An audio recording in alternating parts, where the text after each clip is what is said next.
इसीलिए सुनो रिया का भूतिया किस्सा चुड़ैल के साथ। रात थी काली अंधेरी, जैसे स्याही से रंग दी हो। आकाश में आधा चांद टंगा था। 15 साल की रिया और उसके दोस्त अमन, तान्या और कबीर एक पुराने हवेली में जाने का फैसला किया।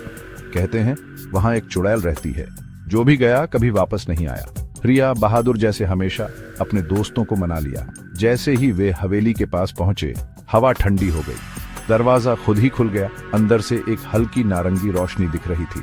अंदर सब कुछ पुराना और टूटा हुआ था। दीवारों पे पुरानी तस्वीरें लटकी थीं। उनकी आंखें मानो उनका पीछा कर रही थीं। अचानक जोर से घंटी बजी और एक धीमी डरावनी हंसी घर में गूंज उठी।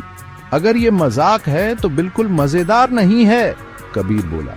पर सब इतना डर गए थे कि कोई जवाब नहीं दे पाया। रिया आगे बढ़ी।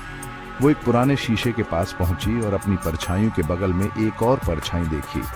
एक लड़की जो बिल्कुल रिया जैसी दिखती थी, पर उसकी आंखें नारंगी रंग की चमक रही थी। जैसे ही रिया ने शीशे को छुआ, तेज हवा चली और हवेली की सारी बत्तियां जल उठी। एक लड़की की आवाज गूंजी, तुम नहीं जा सकती रिया। सब घूम कर देखा। वहां एक खूबसूरत लड़की खड़ी थी, पर उसका चेहरा बदलने लगा। उसकी आंखें और तेज चमकी और वो एक डरावनी चुड़ैल में बदल गई। मैं भी तुम्हारी तरह थी, एक आम लड़की, पर इस हवेली ने मुझे अपना बना लिया, वो बोली। और अब तुम भी इसका हिस्सा बनोगी।